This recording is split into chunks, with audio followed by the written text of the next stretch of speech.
Back up. Ready and background. What in the world?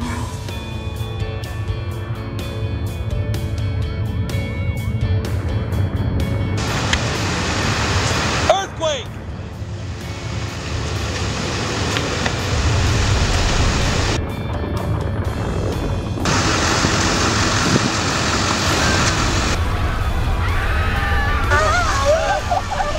Okay, cut.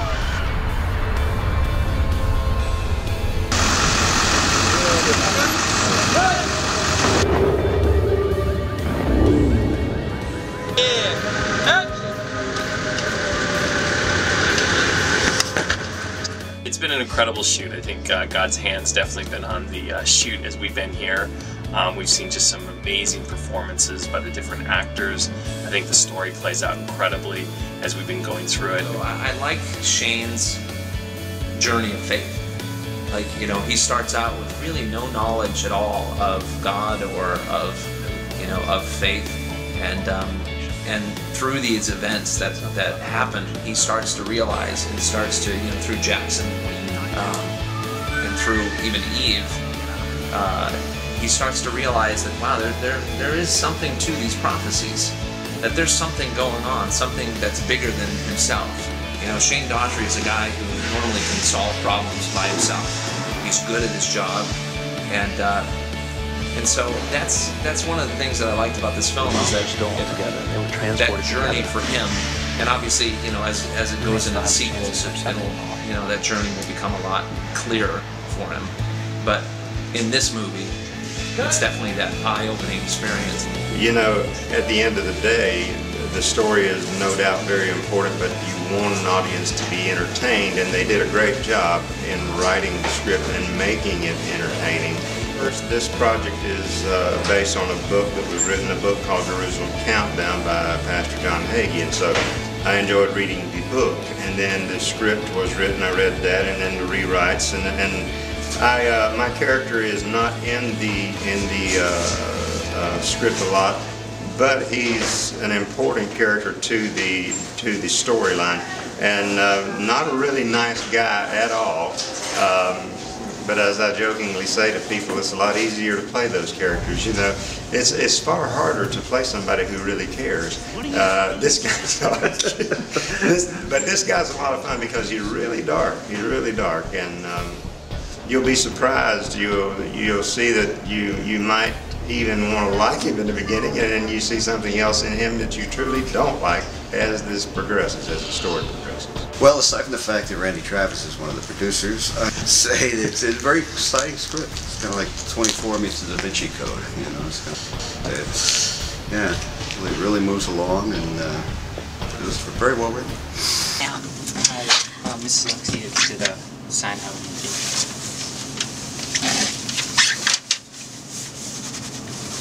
Hi, I'm Jordan. I'm the second AD.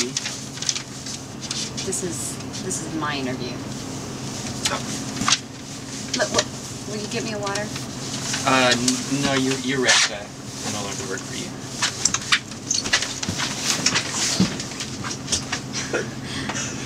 You didn't mean that. Eve Reardon is an FBI agent who's working on a case with Shane Daughtry, another FBI agent. And together they are looking to find some nukes that have gotten into the country.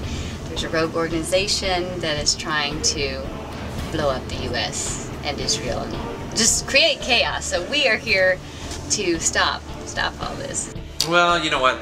I like fight scenes. I'm a big. I find great enjoyment out of them, and fighting Marco Khan.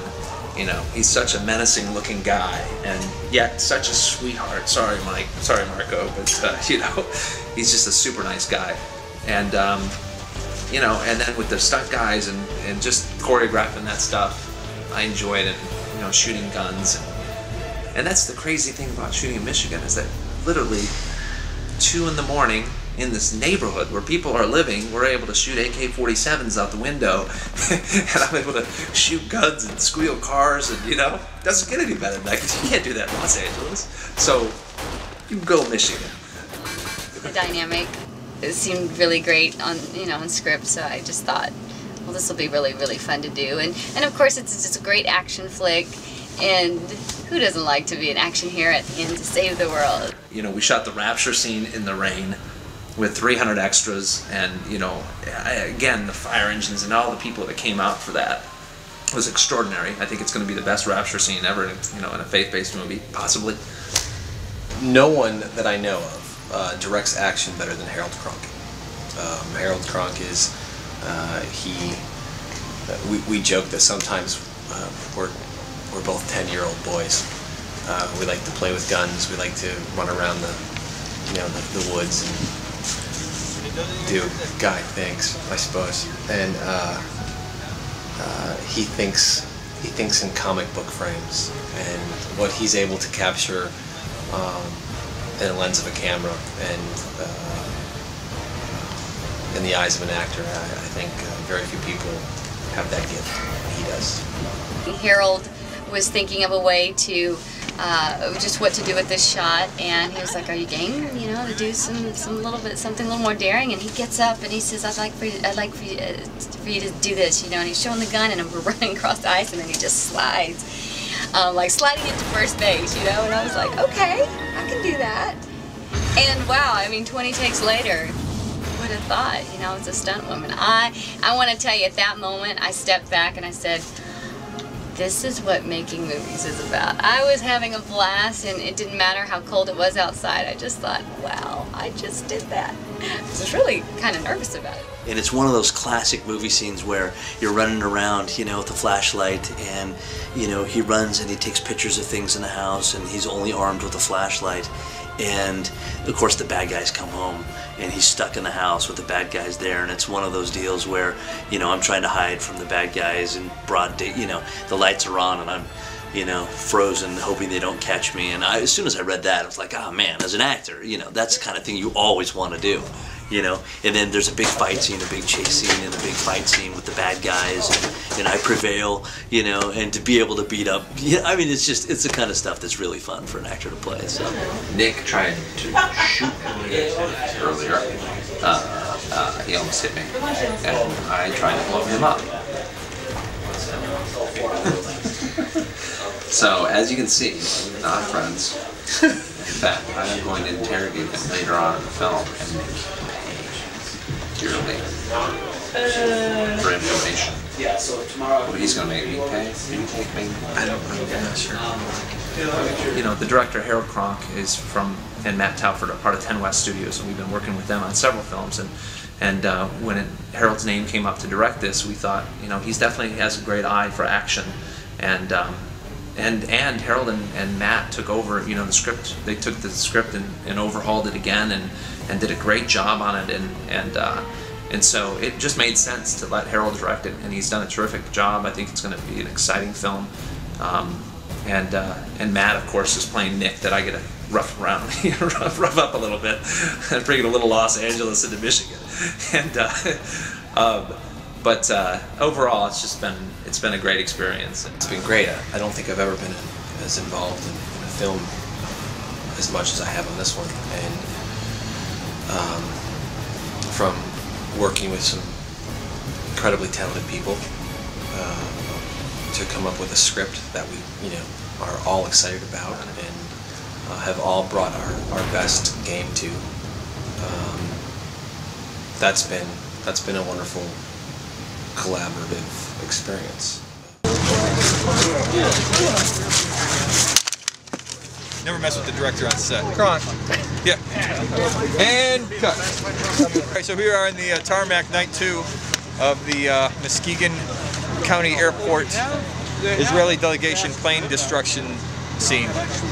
As you can see, we got a couple snow vipers here behind me who are ambushing the Israeli delegation with the help of Dean, who is the on the boots field commander of the Revolution of God.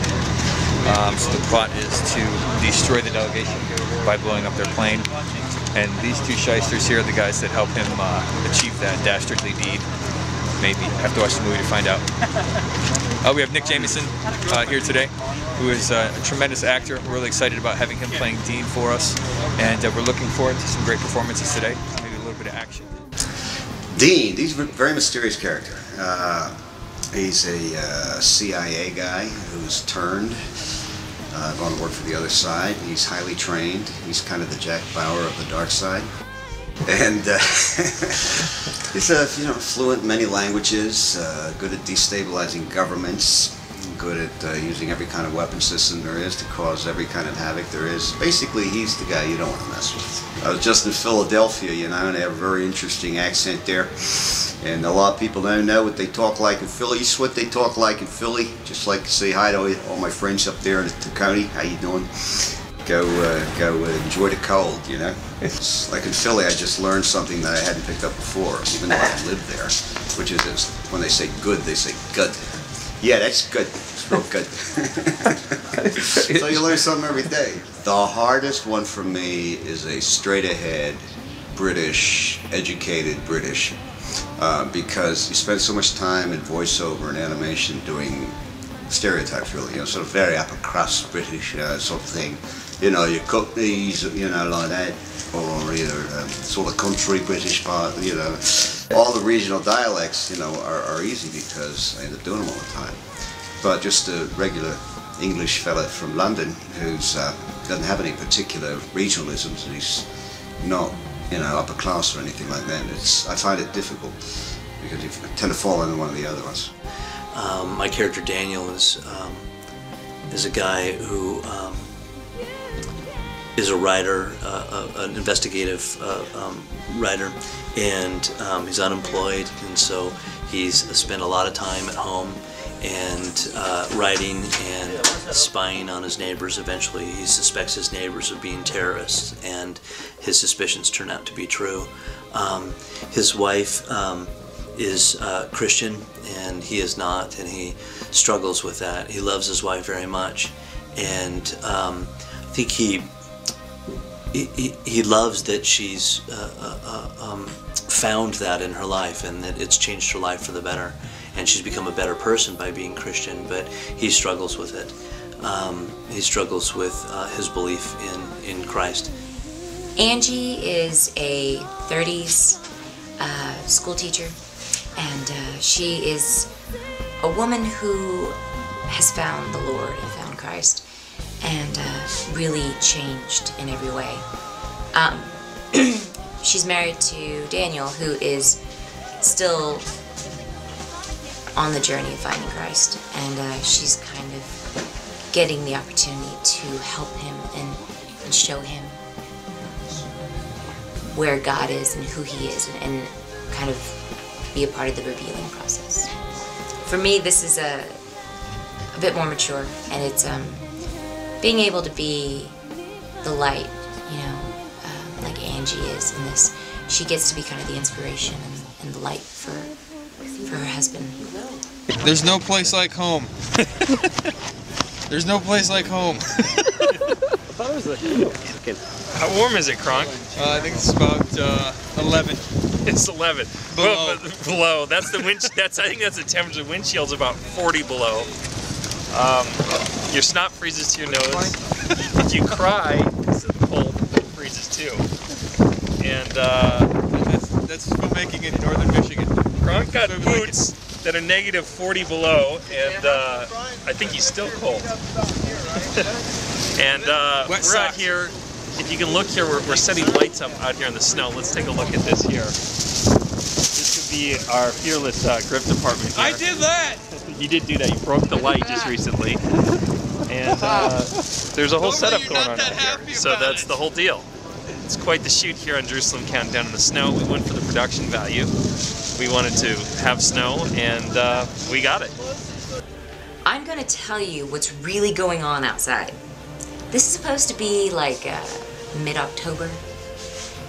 It is not. There is a blizzard.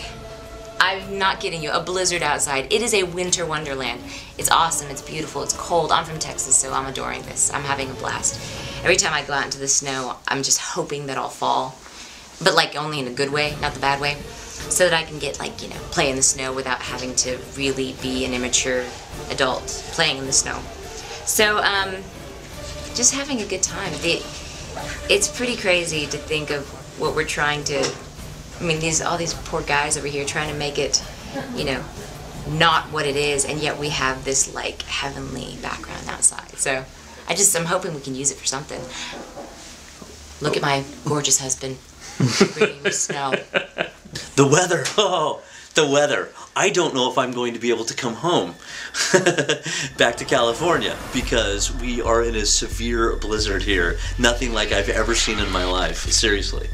We had like 3 feet of snow last night, and it's just been snowing nonstop for the last 24 hours. Never seen anything like it. It's crazy, but it's beautiful and fun too. So in this scene we have Agent Eve Reardon approaching her car, and we have this mysterious dark-suited figure that's been kind of following her or shadowing her throughout the film approaches her for the first time and says, "Hello, Eve."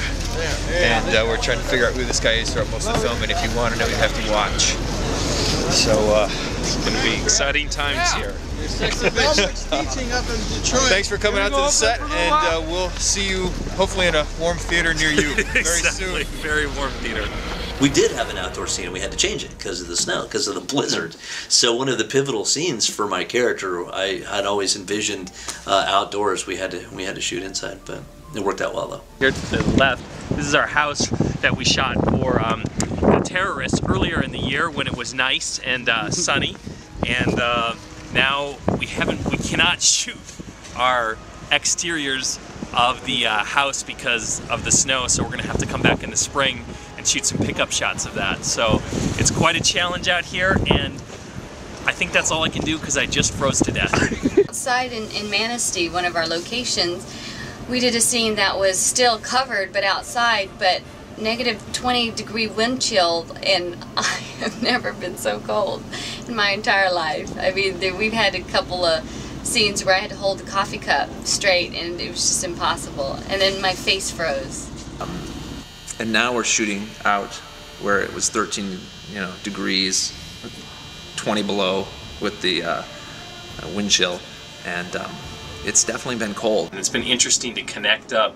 We split the shoot into two halves, and we shot the first 5 days back in October, and we had the similar, we had rain and everything like that. And I think the rain and some of the snow, even though it's been difficult to shoot in and all these different things like that, I think it brings an interesting production element to the movie in certain ways, and it brings a certain mood to the picture that I think it needed, that I think it works really well for. So there's been some blessings with it, and there's been some hardships with it too as well, but I think overall the crew has done an incredible job making it through and really putting together quite a wonderful movie. My character in particularly, playing Angie, being able to be that kind of testimony in my husband's life, I mean, it's well, there's nothing like it. I mean, that's the hope of every Christian, is to be a light in somebody's life. And this film really is a call to people to just believe. All you have to do is believe. Also with the character, with Daniel's character, he comes full circle in the movie. He comes a long way in this film. He goes from being a guy who just is annoyed even talking about Jesus. He's just annoyed even hearing the word God, till at the end of the film he's on his knees begging for forgiveness for not believing and asking Christ to come into his life.